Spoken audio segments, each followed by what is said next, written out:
Բազմաթիվ են եղել 2025-ին այն օրենսդրական, այսպես ասած, ճակերտներով բարեփոխումները, որոնք որ 2026-ին առողջապահական համակարգում առաջացնելու են մեծ, այսպես ասած, քաոսային իրավիճակ, դա վերաբերվում է մարզային առողջապահության օպտիմալացմանը, դա վերաբերվում է ապահովագրական օրենքին, որը որ արդեն իսկ չստեղծված ունի լուրջ խնդիրներ եւ ցավոք սրտի ապահովագրությունը, որը որ պետքա լիներ լուրջ բարեփոխում երկրի համար եւ ծառայեր իր բնակչությանը, ունենալու է, այսպես ասած, մեծ հիասթափության ալիք ըստ իմ կանխատեսման 2026 թվականին, ինչ ձեռքբերումներ ունենք, իհարկե բազմաթիվ անգամներ հարց է բարձրացվել մանկական երեխաների շաքարախտի, առաջի տիպ շաքարախտի խնդիրներին, ես կարող եմ ձեռքբերում համարել միայն այն տեխնիկական,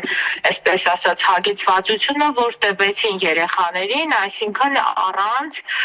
տրավմայի երեխաների գլյուկոզայի մոնիտորինգի ապարատների տրամադրումը, ես դա համարում եմ ձեռքբերում, որը որ նաև բազմաթիվ խնդիրների բարձրացման արդյունքում է եղել, ինչ է լինելու 2026 թվականին, հուսանք, որ գոնե ինչ-որ մի ձև ապահովագրական օրենքը կգործի եւ հուսանք, որ չնայած բազմաթիվ խնդիրների, մենք գոնե 20%-ով կունենանք առաջի փուլին էլ դրում, ապահովագրական օրենքի, որը իրականում կբերի առողջապահության բարելավմանը, սակայն իհարկե իմպուլսերը այդքան էլ մեծ չեն, որովհետև ապահովագրական օրենքը ստեղծվել է բազմաթիվ օրենսդրական, այսպես բացերով, ենթաօրենսդրական ակտերը եւս շատ անպատրաստից եւ թերություններով են, իսկ առողջապահության մեջ ցանկացած բաց թողում եւ ցանկացած թերություն անմիջապես մեր բնակչության, մեր քաղաքացիների գործնական, այսպես առողջապահության սպասարկման ընթացքում երևում են, դրանից ելնելով, հաշվի առնելով այս արագ ընթաց հապճեպ որոշումները, տարեցների հետ կապված իհարկե ձեռքբերում են համարում 65+ տարիքի ապահովագրության ընդունումը, ես կարծում եմ, որ այստեղ եւս խնդիր կա, որովհետեւ հայեցակարգը ընդունվել էր 63+ տարիքի հետ կապված,